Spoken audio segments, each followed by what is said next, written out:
And we are live. Okay, hi guys. Another episode of the Friendly Differences podcast. Tonight we have another one of our chats with a previous guest who was on the gun control episode. I think it was episode 2. Jester from ItsDoomsday podcast.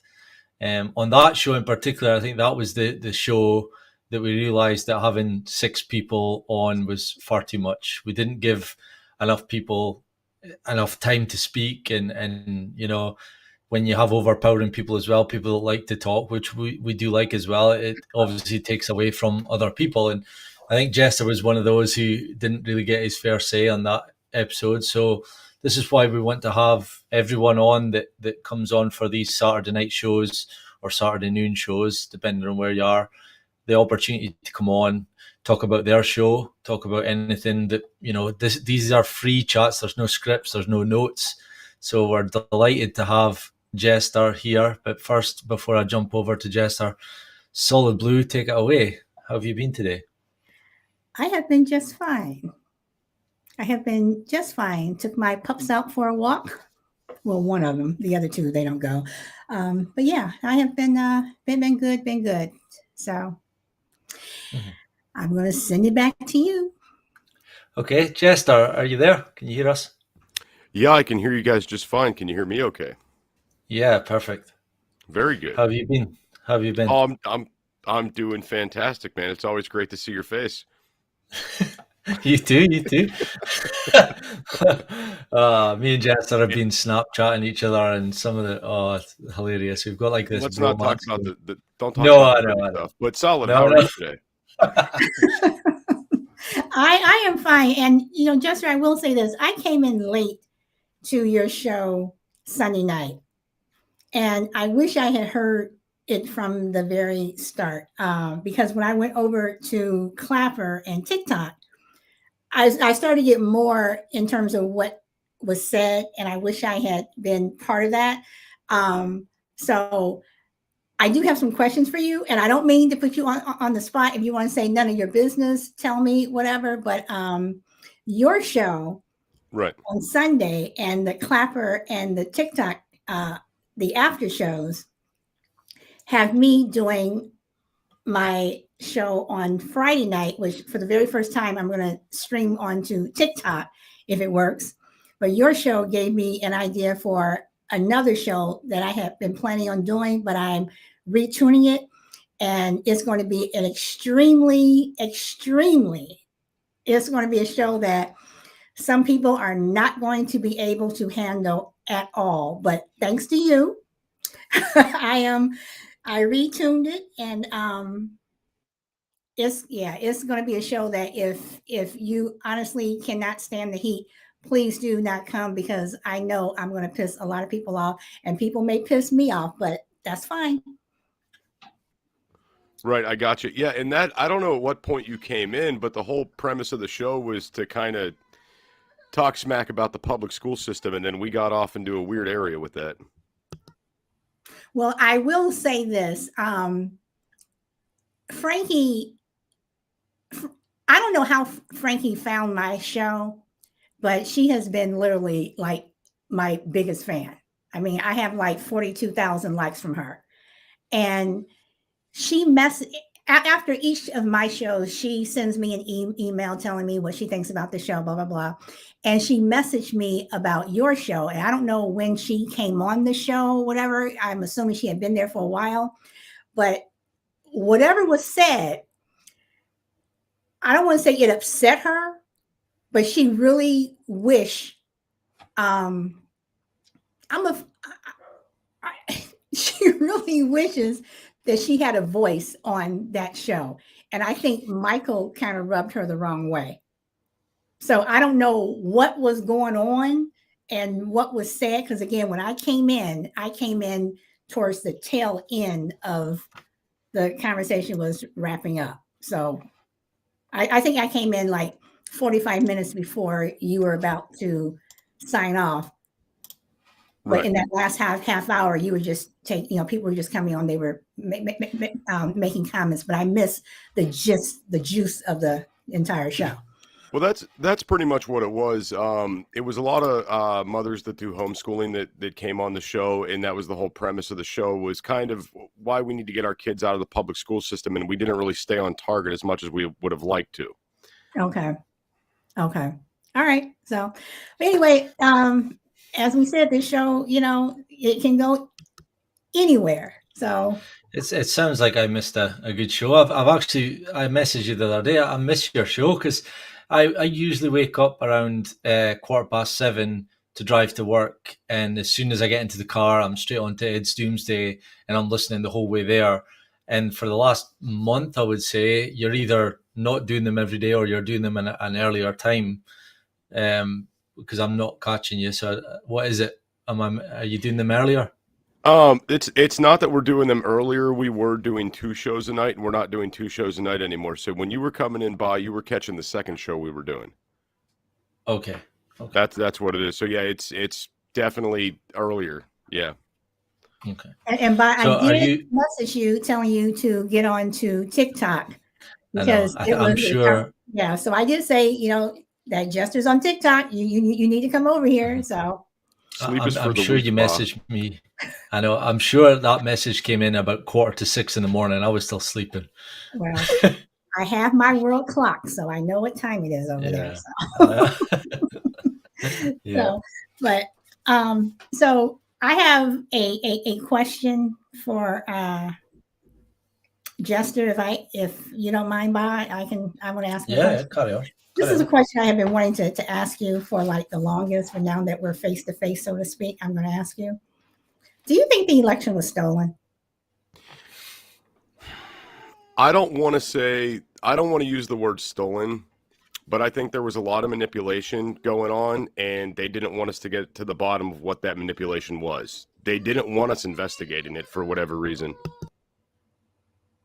Okay, so let me ask this. You have a man who is occupying the White House, and yes, I'm using the word occupy, occupying the White House, who before any vote was cast, before any ballots were mailed out, mail-in ballots, absentee, whatever, before anything was done, like back in April, he comes out and says, if I don't win, they cheated. And he repeated that over and over and over and over and over again. And as usual, his supporters, everything he says, it is like Jim Jones to me, and he said it so much that when people started voting, it turned into, one vote was even, cast or counted, it was fraud.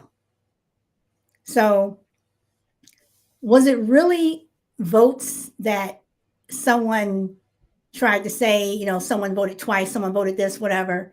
Because the votes that they did find, they were Republican, where someone voted twice, where this, whatever.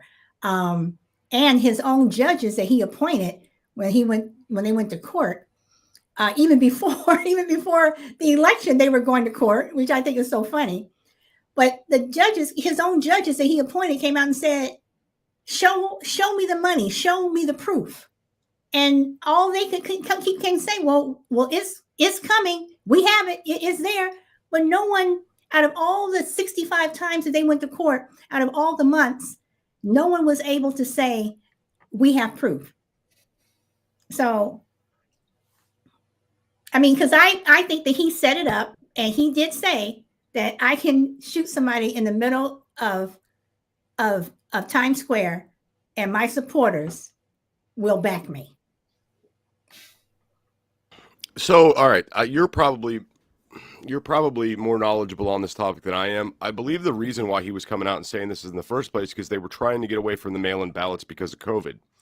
That was a big thing that they were trying to push for, was mail-in ballots. Now, we've had absentee ballots for years, which is fine, and we've utilized them, but this new system is totally different, and they knew how fraudulent it could be, and that's why I believe the warning was given in the first place, was because of COVID. That's why he was saying it for months in advance. I do understand that Trump has a cult-like following. I'm not one of those guys that follows him that way, though. But we had multiple people coming out talking about issues with the Dominion voting machines, and there was guys coming out trying to speak on the news about this, and these stories were being suppressed. And even if you go into your TikTok right now and you go to report a video for false information, you get two options. It's election fraud or COVID-19. So there is clearly a suppression going on that's undeniable that we're all seeing. So why would you suppress something if it wasn't? Yeah, why would you suppress it if it was the truth? No, and you are absolutely right. But on the other hand, this is why I always have a problem with people who want to come up and say the left, and by you. Well, you already know how I feel about you and the media, but you always say that when you listen to the media, that they take out little points that people, they take out that one little section and then they push it. But Bob, you do that all the time. You will take out little points when you're trying to prove things to me. Like, I don't know how many times you have said to me that when Biden said, if you ain't black, you have said that to me so many times. So you yourself are taking out little points, whatever. But what about all the other things that everyone else has said? Because see, to me, it's like everybody says something that they shouldn't say or is out of line. They have all done it. But I feel that, and I'm not trying to pat myself on the back or anything, but I will call myself out. I will call, I have a problem with people like BLM. You want to get up there and say cops are beating black people. Yeah, they are. But at the same time, why don't you go march down a neighborhood with, black on, black crime? I'm willing to call out my own, but I don't see that from other people. So when you throw stuff, in my face, or when you say something, make sure that you come on. See, the problem for me is like our show that we did on Saturday night was kind of my way of explaining to you and the listeners that are listening to us why there's a few shows, and even tonight's, you've asked that question there to Jester about was the election stolen, where I have to, and this is going to come across as really cocky or condescending, but I have to dumb myself down to argue with people about politics. I know that it's all, we're basically living a movie. Like Trump, Biden, and all these characters, and even like the Matt Gaetz and the AOCs, they all know what the plan is, and the plan was to use COVID to push mail-in ballots, to then Trump would then go and say, look, if we lose, we've had our election stolen. They're all in on it. It's like, it's literally roles like in a film where they're saying, right, now you have to go out today and say this, and then tomorrow we're going to have Biden go and say that. And then, so to me, I think the only show I could think of is when Michael Key did on your show, My Turn to Talk. He hosted it, and it was about Article 9, was it, transgender. I hardly spoke that.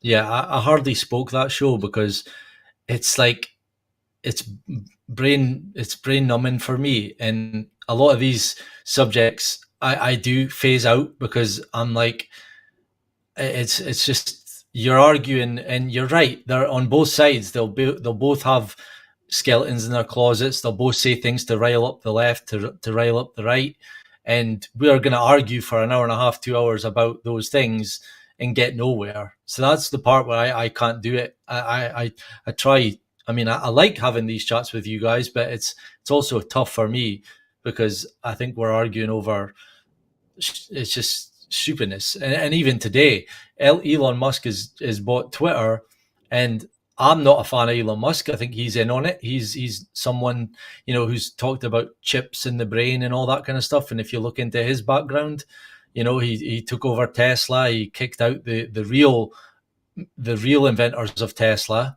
He screwed them over. He didn't make PayPal, and he's a guy that I would be well worth the watching.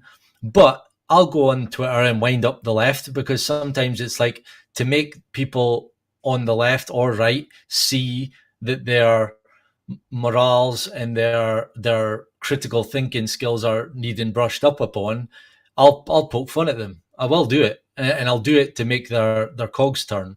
So Is that's that where I what you were stand on doing that. And again, yesterday? no, because yesterday's show and your show was actually one that No, I'm talking I about mean, I felt, when we were going back and forth Twitter. yeah, because like you're calling out the conservatives for being racists. So can Nope, I not do? that's not what I said. See, don't do that. Well, I'm paraphrasing, but Yeah, basically Pa, you're what's wrong Don't saying. with do you?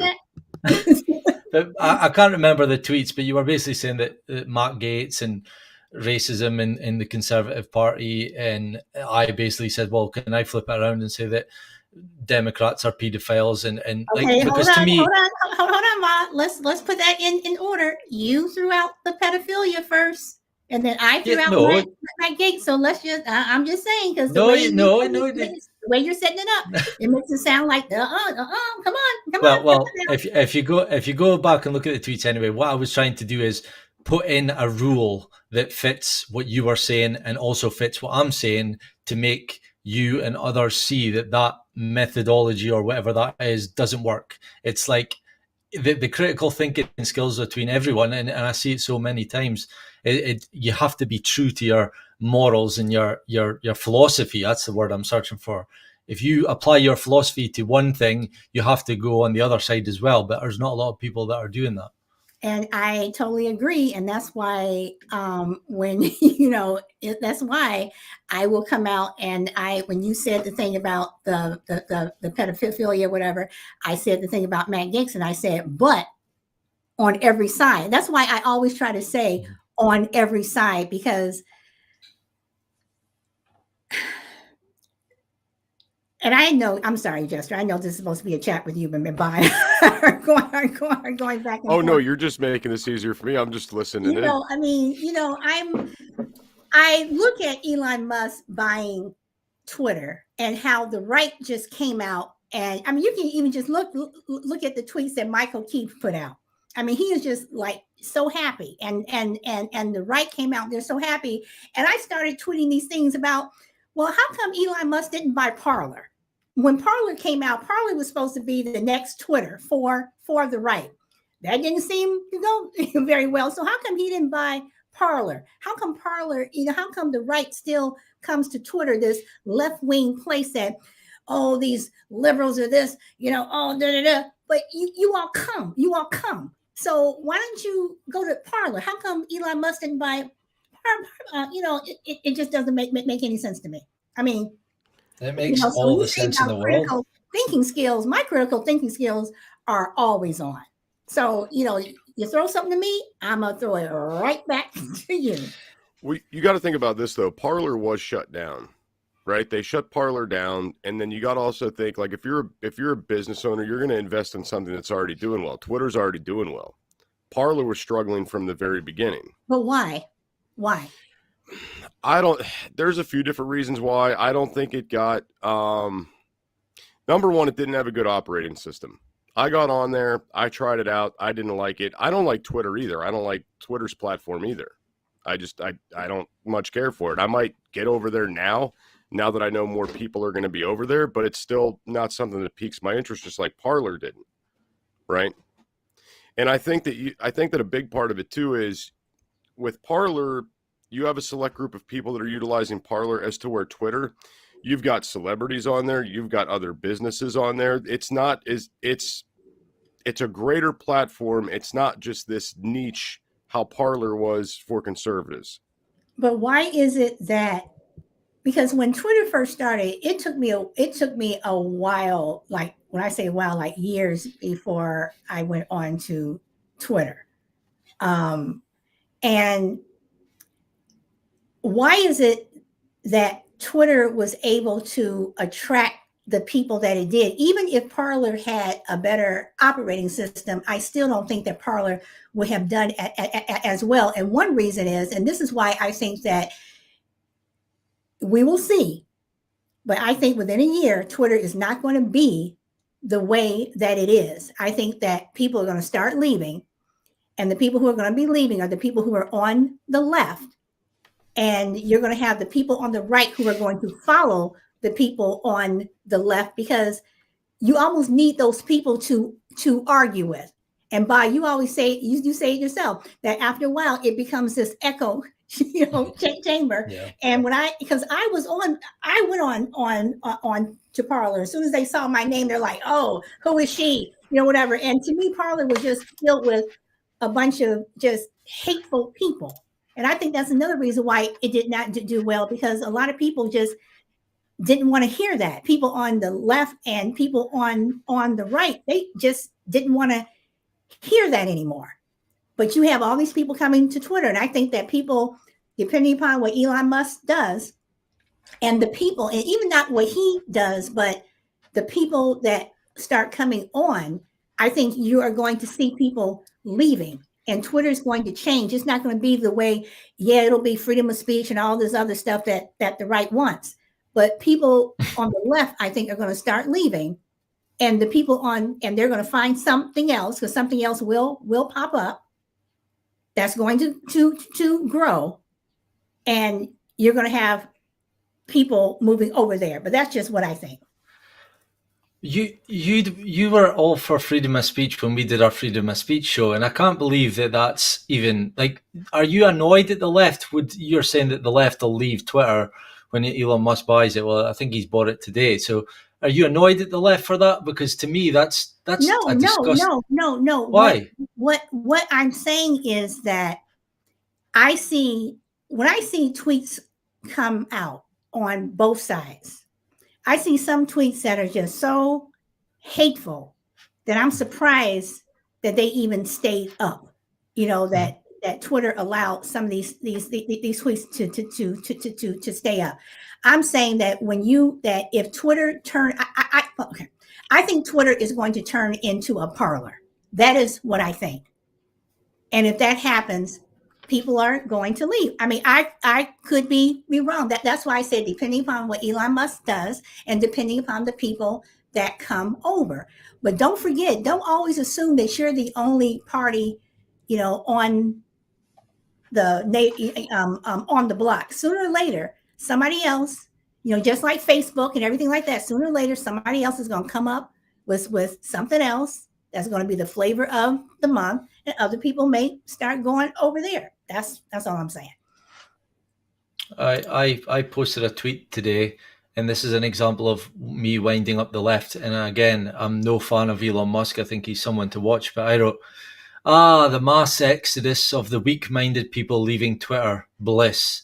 Oh no, freedom of speech is making a comeback. Our feelings might get hurt. This is what I don't understand. You say freedom of speech, but you start talking about critical race theory. Oh my God. It's like, seriously.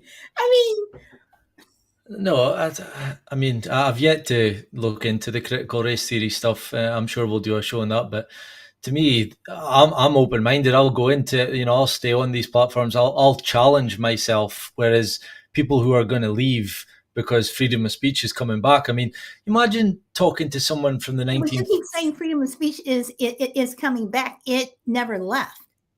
It did leave. It was greatly suppressed. I mean, come on. Yeah. But, okay, greatly suppressed. But suppressed by who? Because on one hand, I think it's funny that the right says that freedom of speech is suppressed, but on the other hand, you look at what the right is doing with these laws and everything that they're doing. I mean, they're banning books. That's freedom of speech. Have you even read any of the books that are being banned? I mean, come on. Listen, the left are banned, but the books that I want to read because of my views are all banned. I've got to watch banned documentaries and look for websites to download banned books. Like that's a leftist thing, and I don't know the books you're on about, but I mean, if that's happening again, this is where I pull back and say, look, this is all a plan. It's all to, it's not left versus right. It's elitism versus the people. That's what it is. So yes, the left will ban books for decades, and then in 2020 they'll ban some leftist books, and it'll be like, oh, the right. But it's like you guys have been doing that for decades, if not centuries. It's always. And I can say the same thing about the right. So, I mean, come on. So I don't know. So I wanted to go back to the Parler thing real quick, this Parler versus Twitter thing. Something to consider about this that I don't think anybody has yet. Parler was pretty much designed around the idea of the right, around like patriot conservatives. Okay, so that's a small percentage of the U.S. population, as to where Twitter is a global entity, right? So that's something like how you said it's going to end up turning into Parler. I don't think it would, because it's way too large to turn into Parler, right? But why did Twitter get so big? Twitter got big because it's global. They didn't focus or center around politics. That's what it was. Twitter was just a free, open platform, right? So do you think if another platform came around that was like a Twitter, that could also grow and become huge, become international, global? Not unless they wanted to. I'm saying, I mean, if they wanted to, yes. No, not unless the government wanted to. I actually have got a feeling that we're going to be, in the next few years, there might only be one platform. It's like a communistic, one of everything. And it sounds as if Twitter could be that one. Facebook might be the one that gets sacrificed, and all the other social medias. Because I mean, again, I've never joined Parler. I wouldn't even know where to start with Parler. Rumble, I downloaded. TikTok's on top right now. Is it? Yeah, they're on top right now. And then the big thing that's coming next, which I don't think this is going to be a thing that matters at all for Twitter, but True Social is the next thing that's coming out. True Social is the big one. What's that? Like a social media platform. Yeah, I'm still not on there yet. Everybody keeps asking me. There's a waiting list to get on this. It's a big deal. A waiting list? Yes, there's a waiting list. It is growing rapidly. So Yeah. is it the waiting list because they can't handle all the people, and that's why they're only letting a certain amount of people on, or what is the criteria? I think that may be what it is, because I think they're still building this up. Michael Key knows a lot more about it than I do. I wish he was here to comment on it. I don't know much about it, but everybody keeps asking me like every other day if I'm getting on True Social, and I said, I don't know yet. I don't know. Maybe not. I don't know. Okay. All right. Is this the one that Joe Rogan's pushing, or am I getting mixed up? It could be. Okay. See, we need to do our homework on for friendly differences, social medias and streaming platforms. So just now we're doing Facebook, Twitch, and YouTube, and Solid's been looking into getting TikTok, because I hear that's one quick way to get followers. And I mean, that's what we're all about, is the interaction and getting more guests on, speaking to more people with different views. So we're definitely going to have to do our homework there. So, Jester, can I ask you a question about law enforcement? Yes. Do you think police are the cause of taking the issue higher, like raising the volume? Like if you get to, when they get to a scene, that they could be the cause of making things, the temperature rise in the room? Yes and no. Yes, because it's a law enforcement officer's job to identify crimes that have taken place. So obviously you may not think a crime that's been committed is very severe till they start going through the crime scene and finding everything else that happened. So clearly that's going to escalate people's emotions, feelings, things like that. And that's why I would say yes. The reason why I would say no is because however somebody emotionally handles something is going to be how they escalate it on their own. So can I ask you, I don't know the young man's name, and they just came out and named the police officer yesterday, the police officer that shot the guy in the back of the head. Where did this take place? I don't know about this story. This was over the weekend. A police officer pulled a guy over and told him to stay in his car. The guy did not stay in his car. He got out and he was not armed. And he says, "Why did you stop me?" And the police officer said, stay in your car, get back in your car. He says, what did I do wrong? I didn't do anything wrong. So somehow or another, they go from being on one side of the street to wrestling on the opposite side. And the police officer, his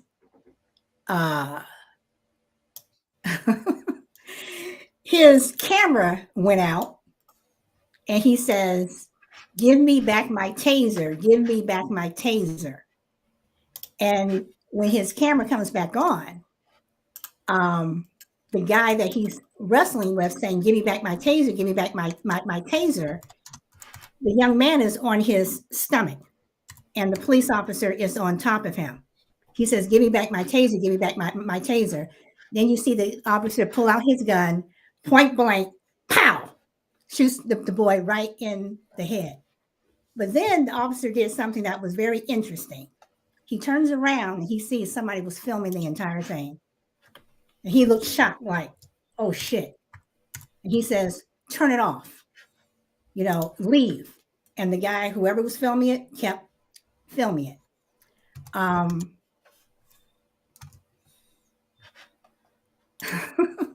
When you look at it, first of all, if it was a taser, and is it true that officers are when they go through training with tasers that they're supposed to get tased? It depends on the academy. It depends on department requirements. They all kind of vary. Most do. They want you to ride the lightning so you know what you're deploying. They want you to know what it feels like. So I don't know this story. I'm looking it up a little bit and I'm reading on the side here, but I'll tell you this. If a police officer has a taser taken off them, if they take something from their belt, anything like that, they could then use to inflict deadly harm upon the law enforcement officer or anybody else in the general public, I do believe they have right to use deadly force. Because the moment, if he didn't give that taser back and he decided to use that taser on the cop, then he could have got his gun at that point and then killed him. Well, keep reading the story, because the interesting thing is this young man never had the taser. Okay, so I'm just going based off what you're telling me. I haven't read the whole this is what I'm article saying. yet. Just keep looking it up, whatever. But that's why I ask if you're, because I mean, there have been times when I was growing up, my sister and I, we would be arguing like cats and dogs. And then it starts to wind down. Then my mother comes into the room, and then the argument starts over again because she said something and she had just kind of stayed out of it. My sister and I were, we were winding it down and we were figuring it out for ourselves. That's why I was, wondering if you think that the police officers sometimes can escalate the situation. No, you'll get somebody that shows up, that's already having a bad day and things aren't going too well for them and they're already stressed out and, mad or pissed off about a situation. They start dealing with somebody that's giving them shit. And, I believe that they could escalate it. But no, I'm sorry, go ahead. But again, it's all circumstantial. I don't think anybody shows up on a scene to make the problem worse. You know what I mean? Like, I don't think that's the primary goal. They don't want to show up to escalate a problem, to have more paperwork, to have more to deal with. Do you think training should be longer? I do think training should be longer. I absolutely. And everybody that's on this kick of like defund the police, I think the police need more funding. I think training should be a lot longer. Well, absolutely. The defund the police, I think that was one of the dumbest statements ever. I think the police department needs to be reformed, but I don't think that they need to be defunded. But then again, I want to know, why does it seem like that the United States, that our police officers have more issues than other places around the world? Because Americans suck. Okay. I mean, from point blank, that's it. I've been overseas, in the town we go to over there, there's very little police presence. There's no crime. There's nothing going on. It's a problem with us. Americans are really good at screwing each other over. That's like one great tactic we have, is screwing each other over. And, you know, the big thing is if we were more of a controlled population, if we could self-regulate, we wouldn't even need so much police. You wouldn't have all these issues, but we suck. So why do you think we suck? There's a lot of reasons. I mean, I don't really know where to start, but I mean, greed's a big one in this country. Nobody's happy with what they have. Greed's a big one. I guess Ba's got one. What's up, Ba? The media.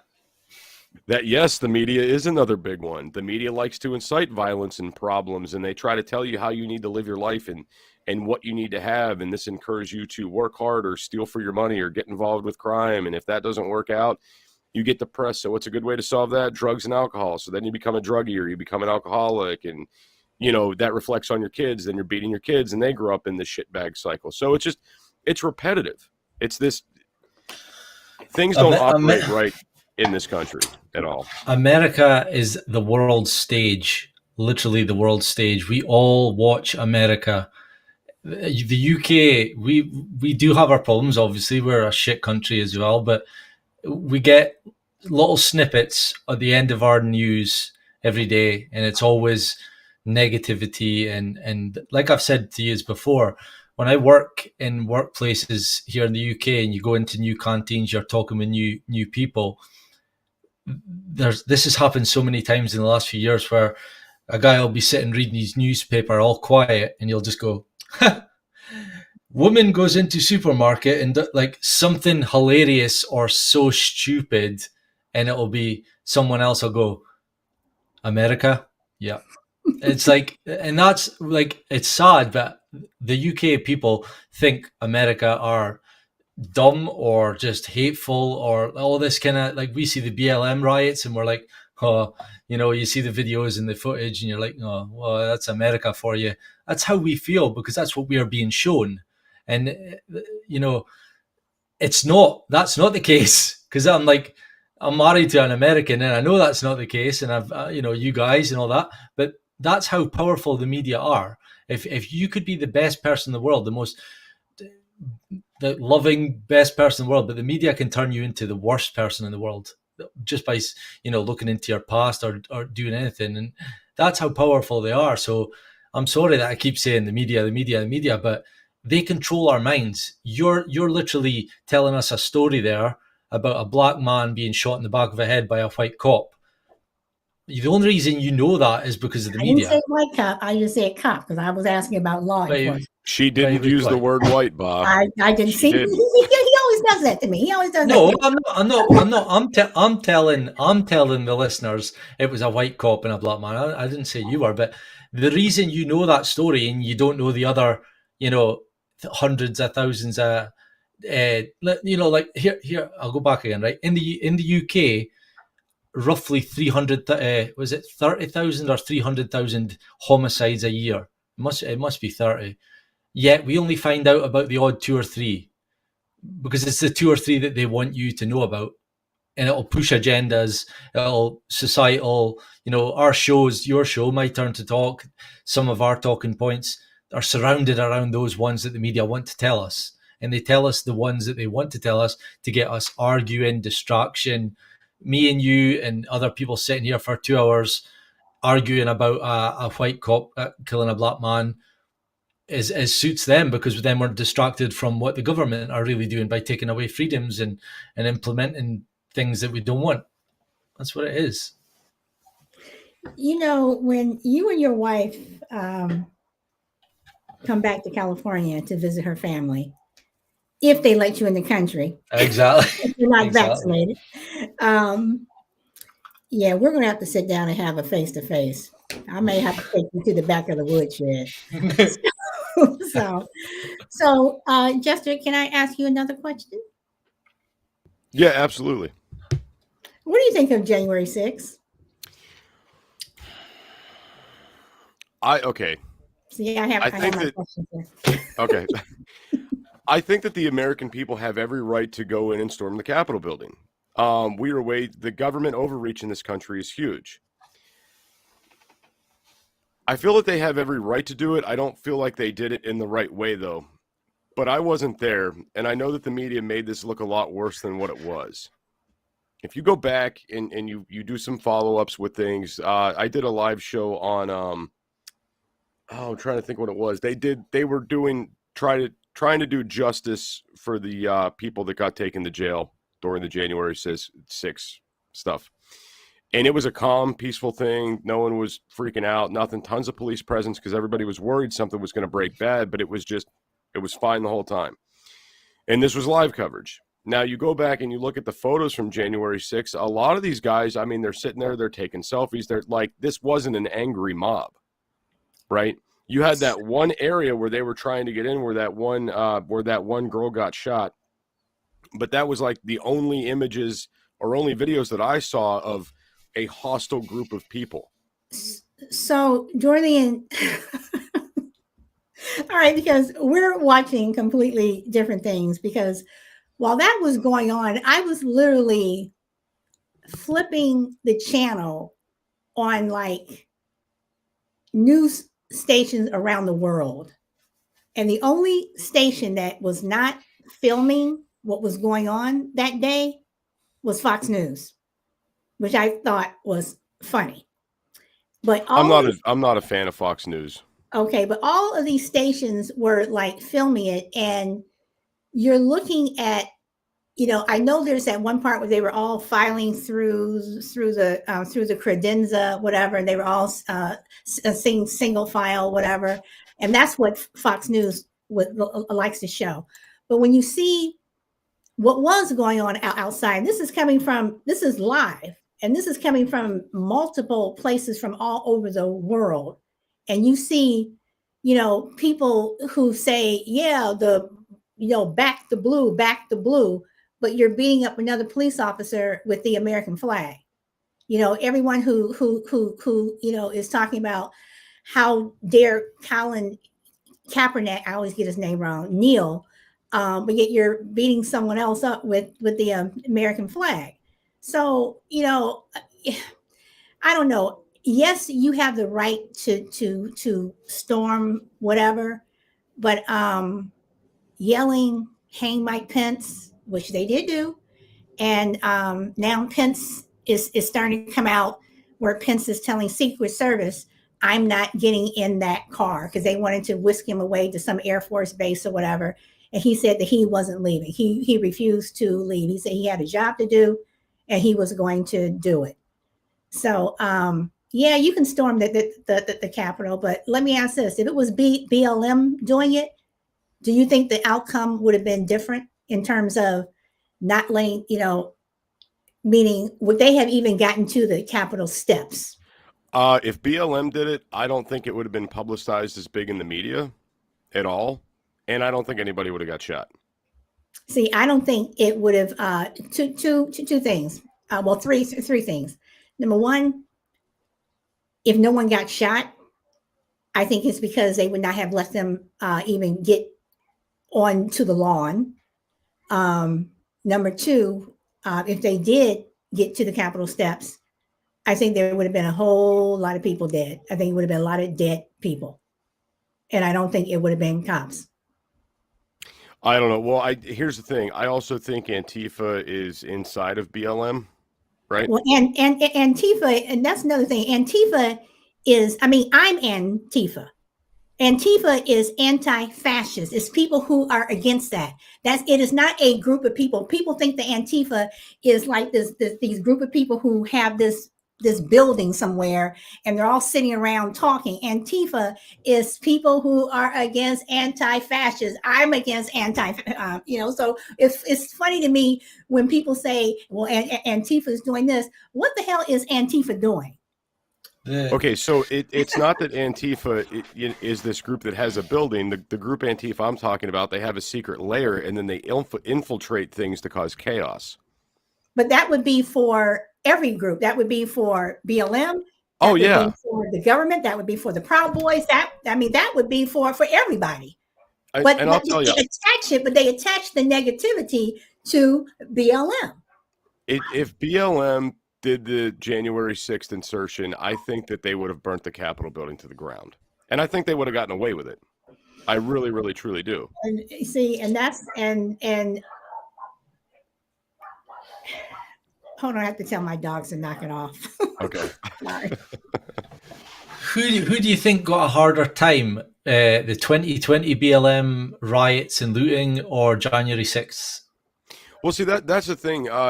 When you talk about the riots, the BLM protesting and riots, there was so much damage done. There was so many businesses that didn't recoup for that. The insurance claims were wild, and very little people were held accountable for things. Mm-hmm. And I find it really odd how you could have a group of people going around city to city, destroying private owned businesses. I mean, like, look, you have a problem with the police, you have a problem with the government. Go destroy the police station. Go destroy the Capitol building. Go destroy, the things that matter.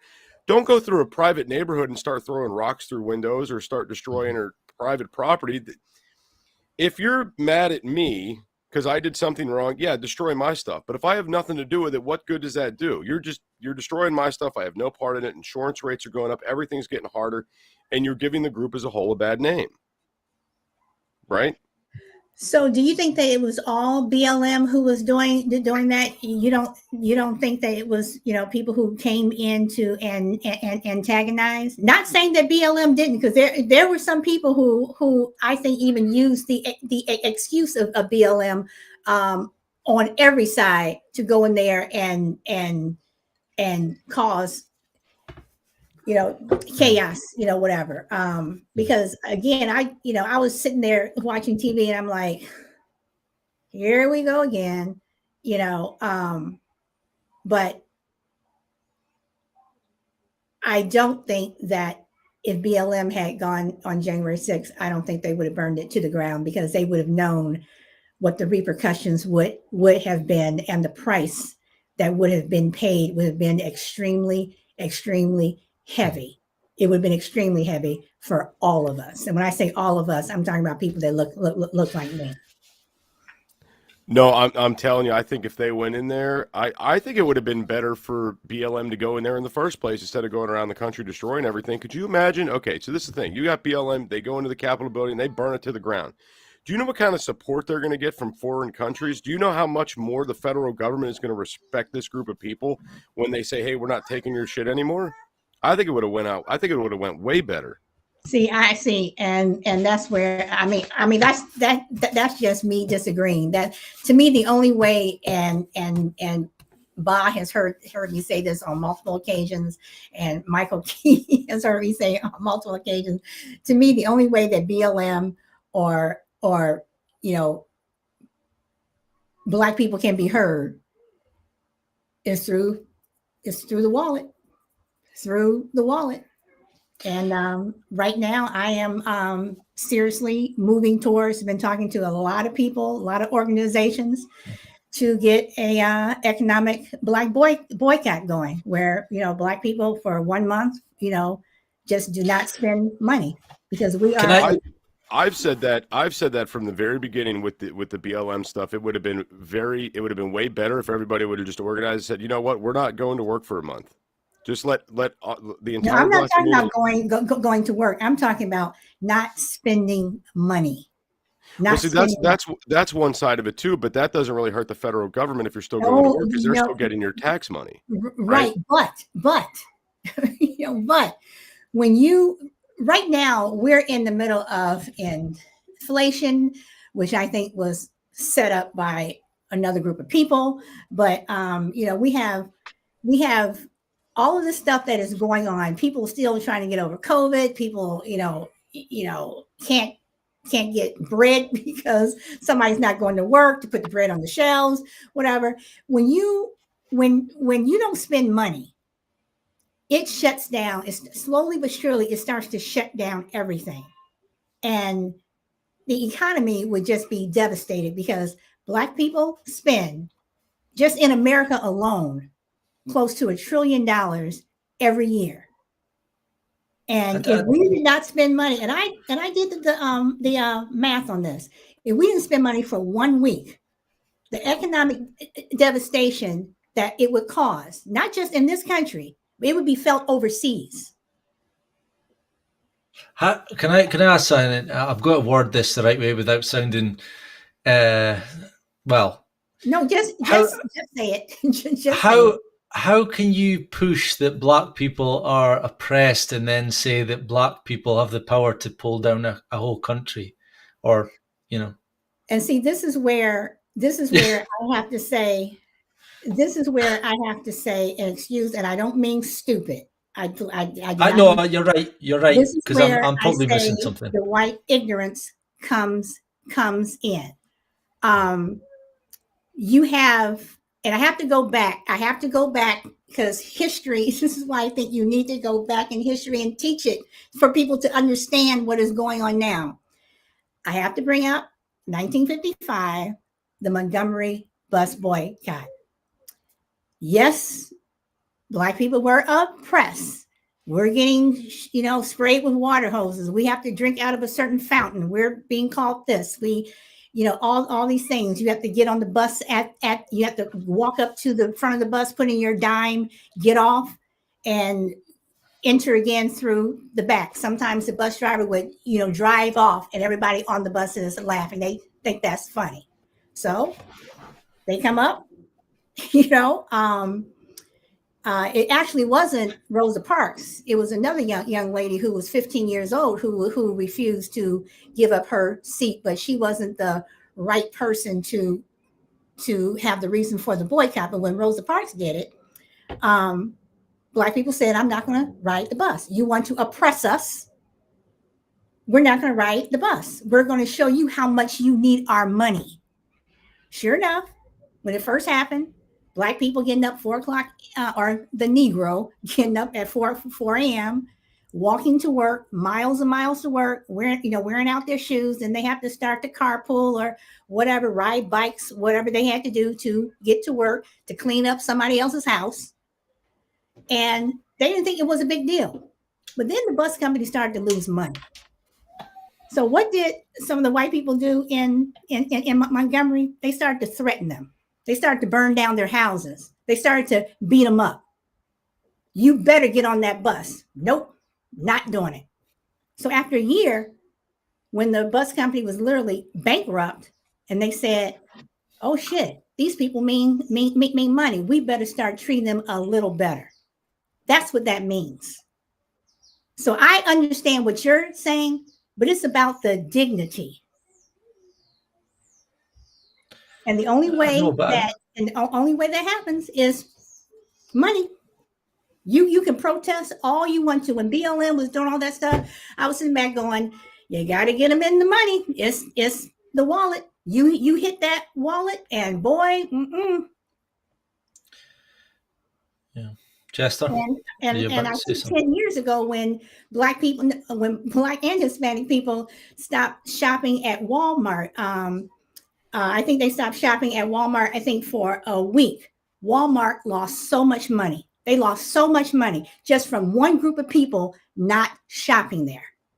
We are close to $1 trillion industry. We have always been the, as I always say, back when during slavery, we were the cash crop, and we're still the cash crop.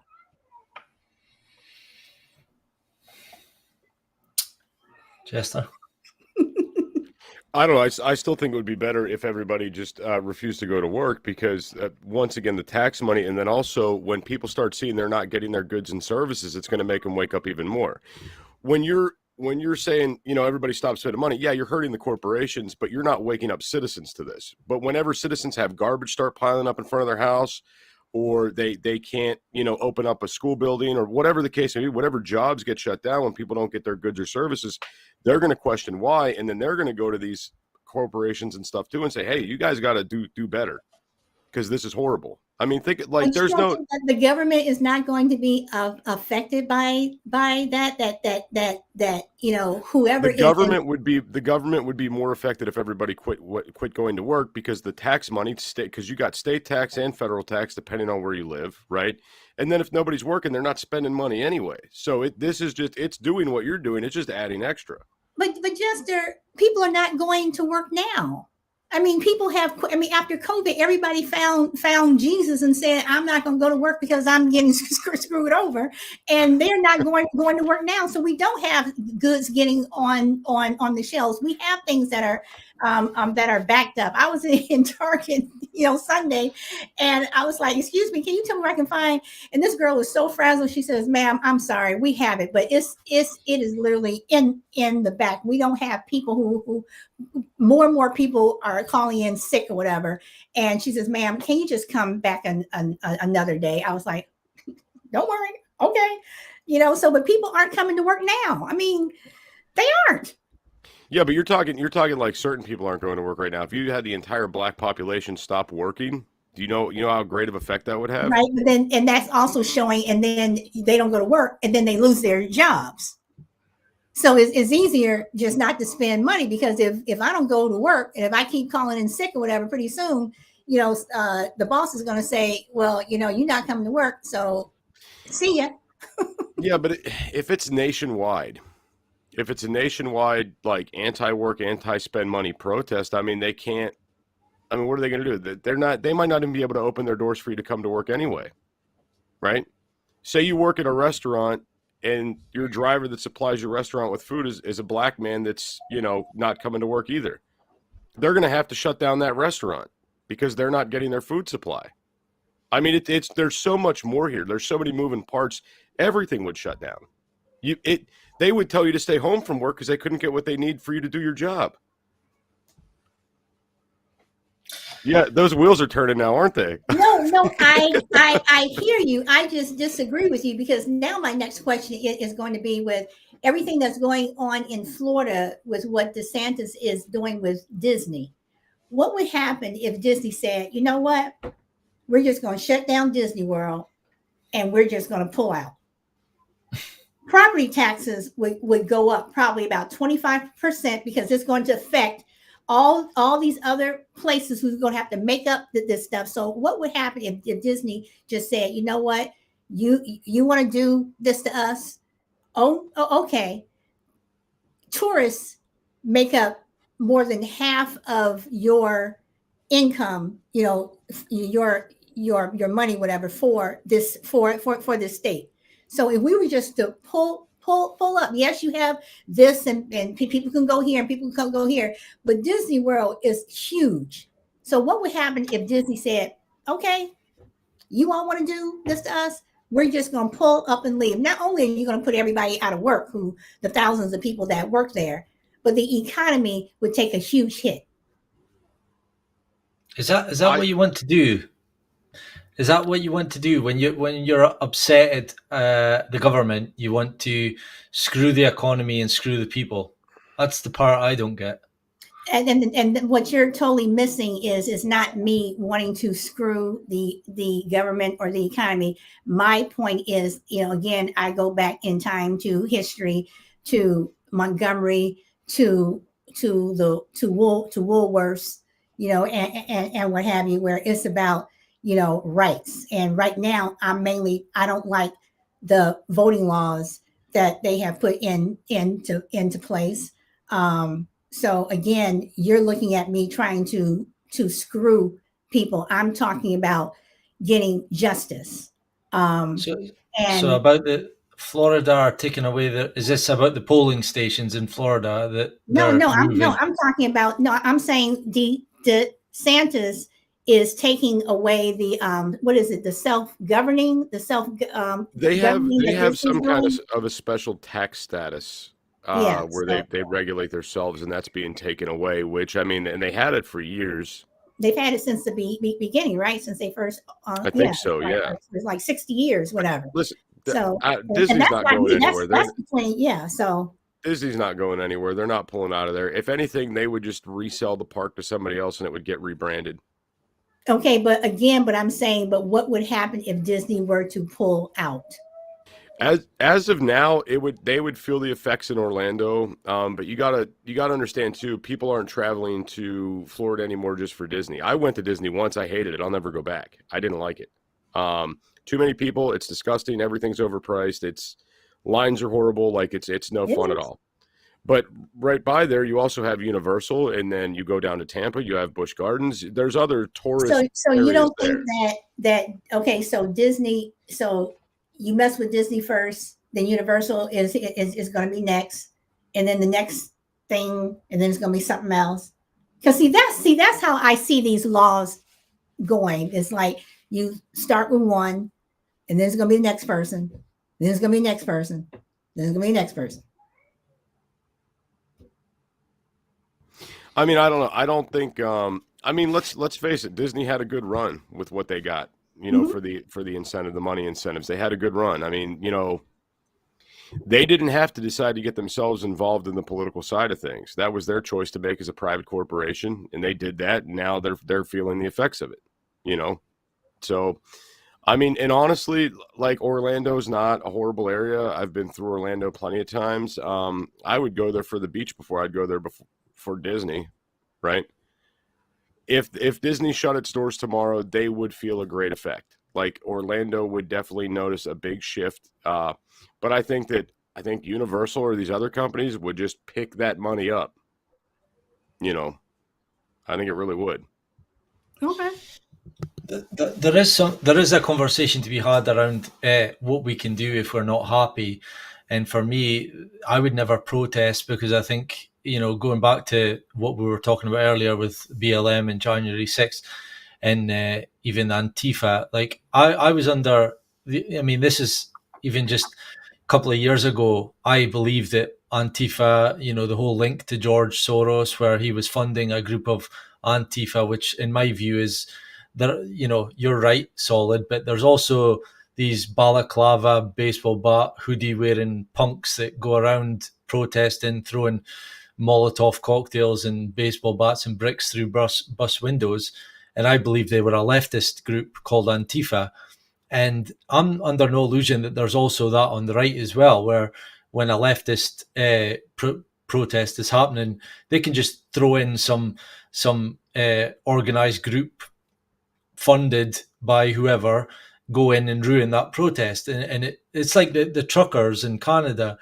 That was for me, that was a raw, good protest that all they needed to do was throw in a man stood there with a swastika and put it on media and go, all of these truckers are Nazis because of that one man.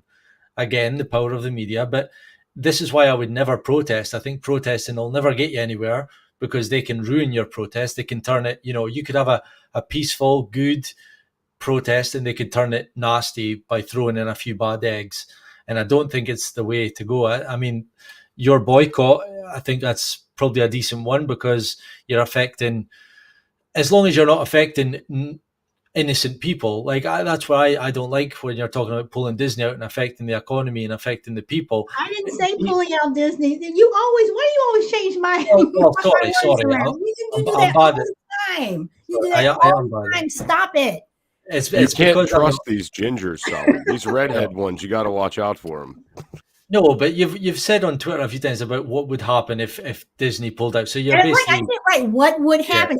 I did not say I want Disney to pull out. I'm putting it out there because if someone can make a law, then my question is just like you say, put those critical, the thinking skills on. What would happen if? What would happen if this happened?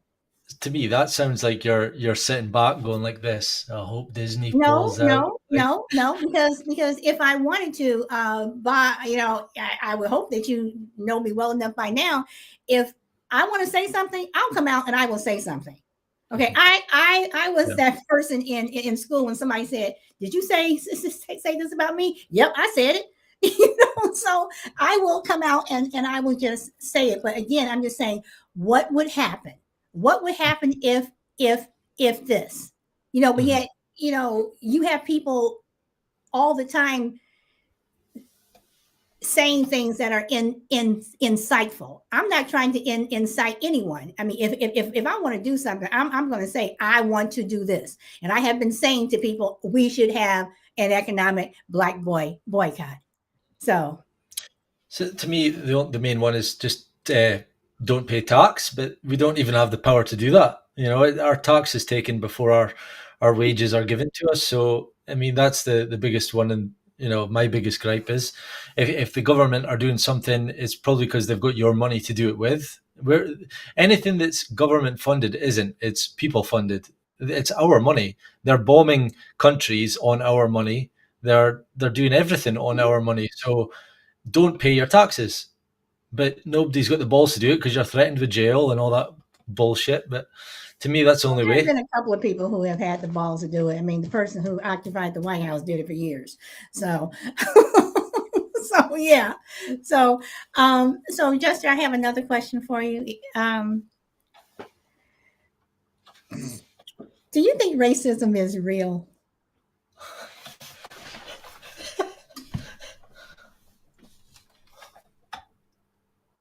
Oh, you're muted. Can't hear you. Can't.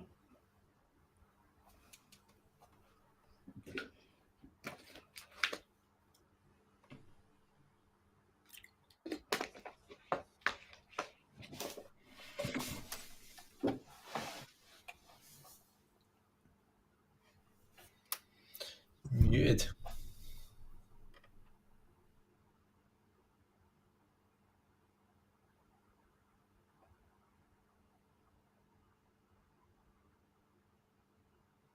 It's okay. We can edit this bit out until you fix it if you want.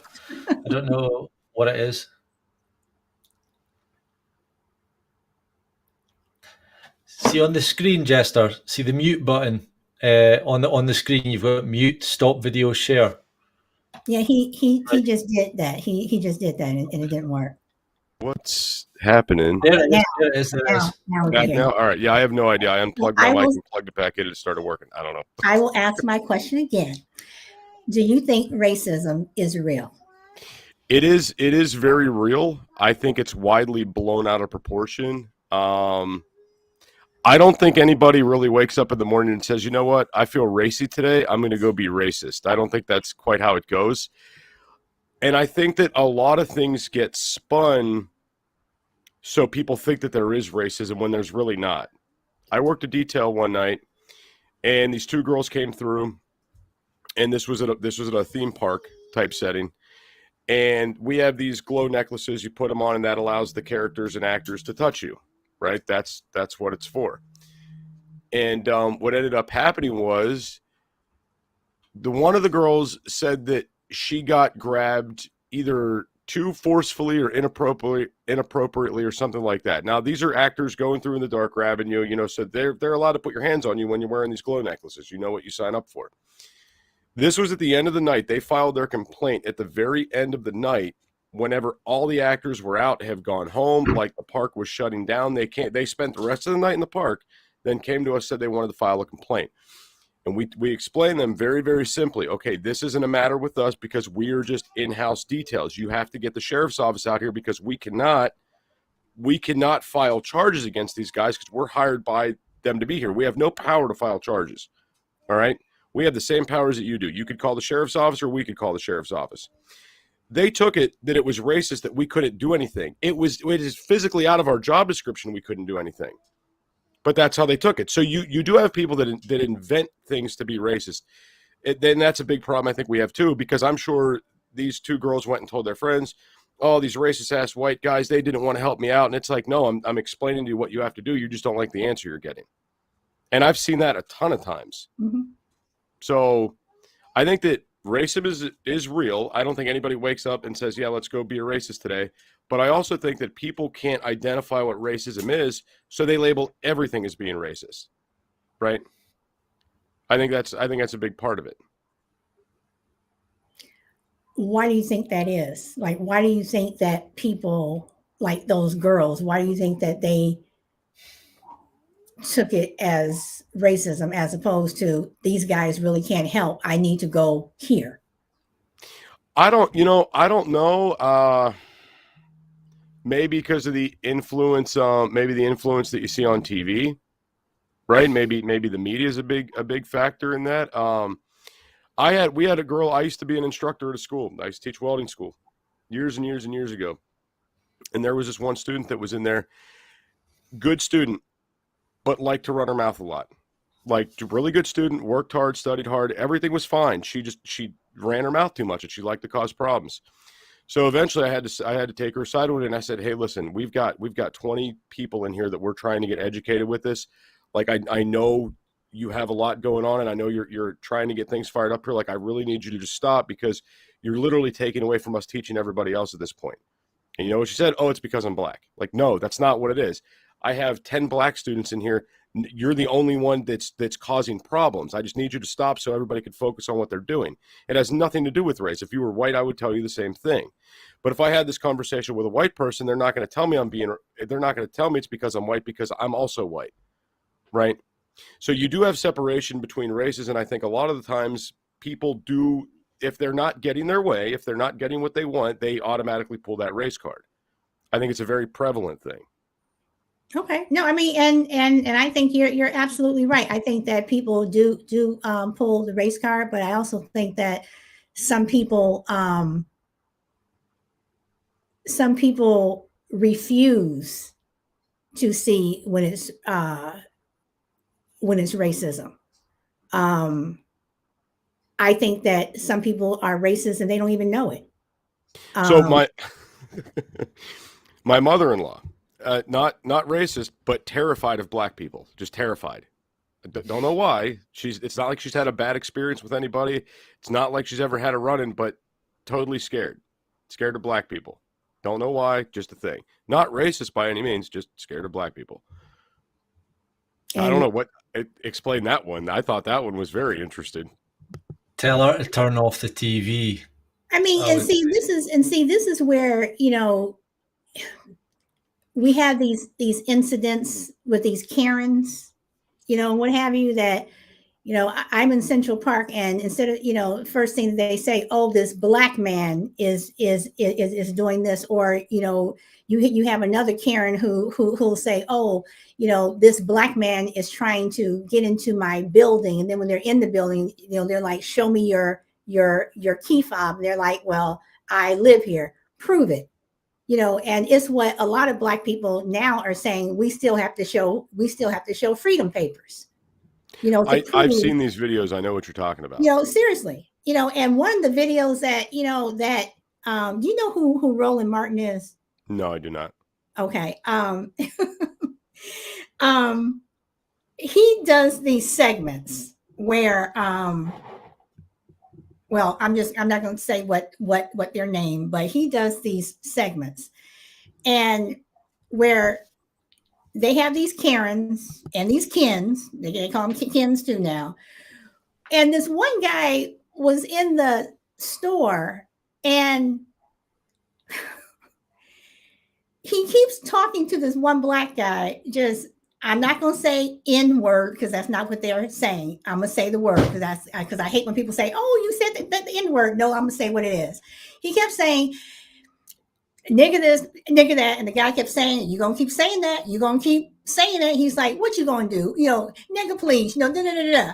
The guy turned around, he had a can of soda in his hand, threw that can so hard at that guy's head. And then the guy was shocked. And then he started just giving this beat down. And then all of a sudden, this other white guy said, okay, it's enough. And the guy said, well, it wasn't enough when he kept talking to me. Now it's enough because he's getting his ass whooped. You know, so it's like, is it ignorance, or are you just trying to push the envelope, or are people racist and they don't even, I mean, because I do believe that some people are racist and they don't know it, or they're not aware of what they're saying. But on the other hand, I think some black people, I think they push it, and they do want to play the race card. And it's like, seriously, guys, come on now. Did you really have to say that? So I don't know. No, I get it. I agree with you. I do think there could be people out there that could, you know, have racial tendencies and do not realize that they have them. But at that point, if somebody has a tendency to do something, they don't realize they do it, you can't really blame them for it either, can you? No, but okay, but do you keep giving these people a pass? Like, well, I guess it depends on what it is. Well, I mean, okay, one thing that Okay. One thing that I absolutely cannot stand hearing is when people say, some of my best friends are Black. And it's like, okay, why are you saying that? Why do you have the need to say that? I don't go around saying some of my best friends are white. I mean, what is the need to say that? Or people who say, I am not racist. Why do you feel you have to say that before you say something that is racist? It's like, why do before you say something that is like, you understand what you just did? So I think that a lot of people start conversations with "I'm not racist" because so many people have been falsely accused of being racist. So that's a big part of it too. I don't advertise that I have any Black friends just because I don't. I've had a few over the years. But the friends that I had that were Black, we were into the same stuff. Like we liked hockey, we liked metal music. Like we were in there were things that made us connect as friends. I'm not going to go select a friend just because of the color of their skin. My best friend, Grizz, he's Colombian or Mexican or some shit. I don't know, but I don't care. But again, me and him are into all the same shit. That's why we But click. you don't That's go why we get around along. saying one of my best friends is Mexican. You don't say that. No. Yeah, Right. because there's not the same worry about the racism card. Like you're so on edge. Like that's how I feel and how I did feel at the start when I first met you and Shy Lady and all and on people on My Turn to Talk was I felt on edge and I almost probably did at one point say, look, I'm not racist, but so you always have to premise this because you see again the media, you see the stories that are pushed in it.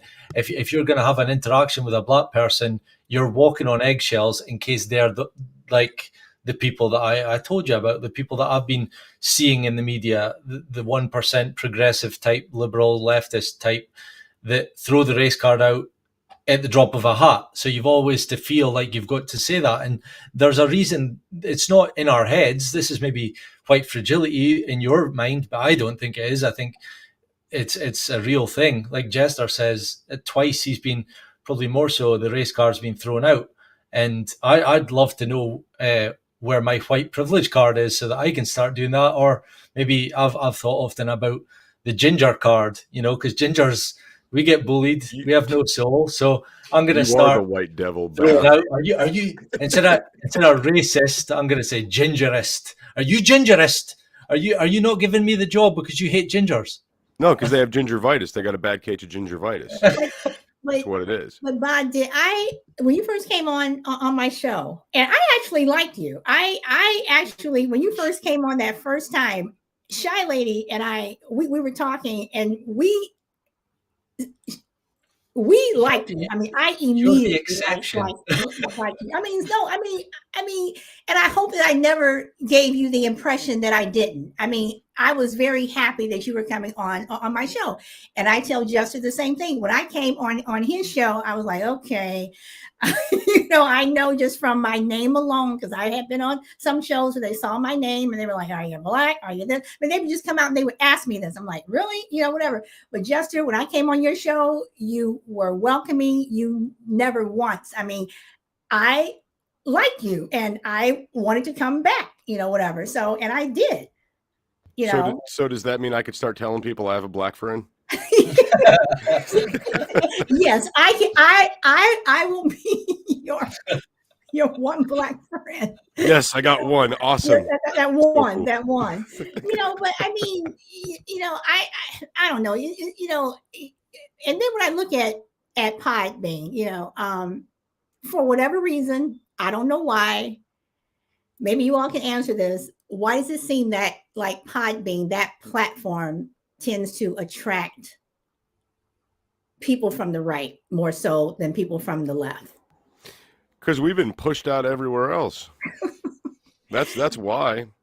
I could get on TikTok and Solid, here's something to do. Get on TikTok and start scrolling through the lives that are on there, and you will see how you'll have all these like anti-gun lives, and you'll have LGBTQ lives, and get vaccinated lives, Joe Biden's awesome lives. But if it's anything that contradicts it, TikTok shuts it all down. They don't let it on there. And that surprises me, because considering that TikTok is run by a certain group, I don't want to say it because I don't want YouTube to take this down.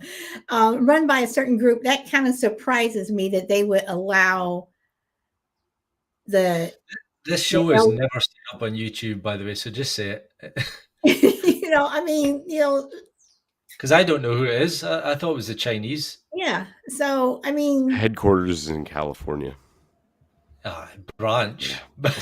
Okay, I mean, but I'm just saying that, and then that's another thing too. I think all these places, I can see banning if you're calling someone out of their name, you're using racial slurs, you're, threatening them, whatever.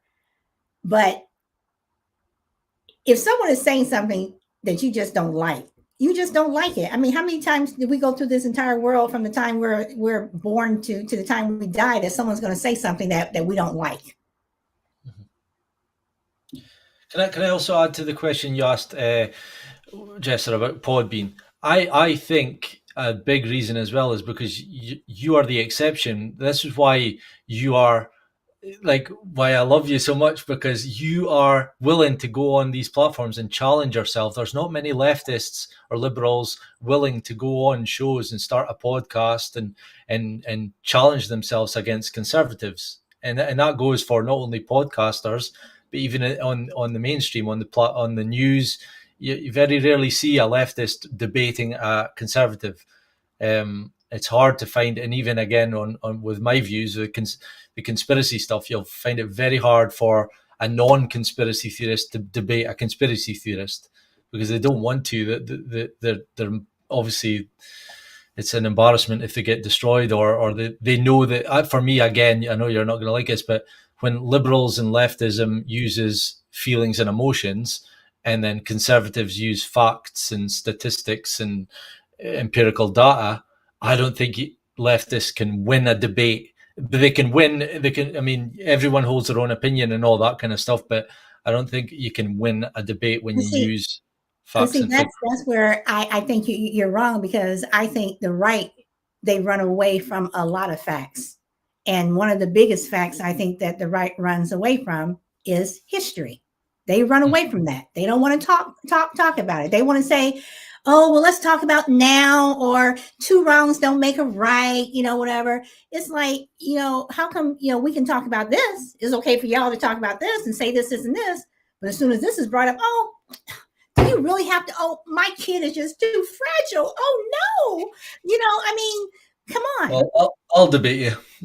I mean, seriously, because as I've said, in fact, Jester, one of your listeners, he reached out to me and asked if he can, we were talking on the phone yesterday. Tiff, yeah. Yes. Yeah. We had a really good talk yesterday. And,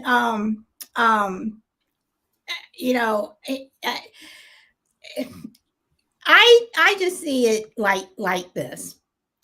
With everything that is going on with you want to say that the left doesn't want to debate this, the left doesn't want to do this, but again, when it comes to history, the right, they just don't want to hear it. And if our kids are old enough to experience things, your kids are old enough to learn about it, because our kids are experiencing a lot.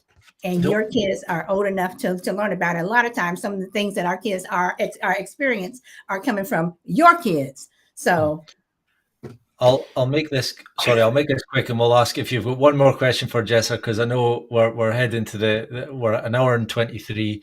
But I'll only say to that is, I think the reason, and I did say this on Twitter yesterday, was I think the reason why you're saying that is because the people that are living in 2022 don't want that stuff thrown down their faces, because it wasn't them.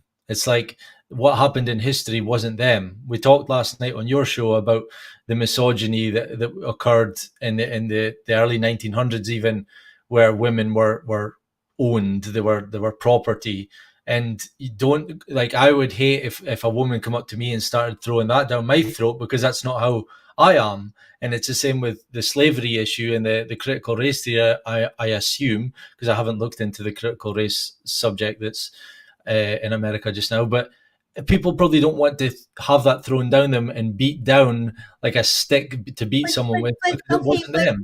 Is anybody okay? But this is the thing I think that is so funny, because it didn't blow up until the people who were against it blew it up. It wasn't such a big deal until it was blown up by them. But you can't expect me to. So let me ask this. So if my child is in school and you're going to learn about Thomas Jefferson, who was a rapist, who owned slaves, who raped a 14-year-old girl, could have been his slave or not, but he raped her, whatever, as did most slave owners back then, whatever. So do I have the right to pull my son out of class the day or week that they're learning about Thomas Jefferson? Can I say I'm not going to have my child? So that means that if you're pulling your child out of this class, I can pull my child out of that class, and pretty soon the teacher's going to be sitting in the classroom by herself because no kid's going to be in class. I mean, seriously. Or you could just solve it by homeschooling. Well, and that's, that's what I did. 5th grade through 12th grade, homeschool. I recommend it. Yeah. Anyway, Jester, sorry, have you got one last question for Jester before he, no? Actually, I had another question for you. A quick one. Make it quick, because I don't want to take too much of his. I know my show is coming up, but I had all these questions for Jester, and I know I've been running my mouth. Jester, what do you think of Juneteenth and Biden doing the whole Juneteenth thing? Because I thought it was him throwing. Okay, so Juneteenth, that was the day that the slit. They did that holiday for the freed slaves, right? When Texas was the last state to free the slaves. Gotcha. So that's what and he made it a federal holiday. I don't have a problem with it. I was pissed off because my company wasn't acknowledging it yet, and I didn't get the day off. I don't think it's a problem. Do I think he did it for clout? Absolutely. I think he did it for clout. That's it. Okay, I thought he just threw us a bone to shut us up about the whole voting rights. Well, that could have been that too.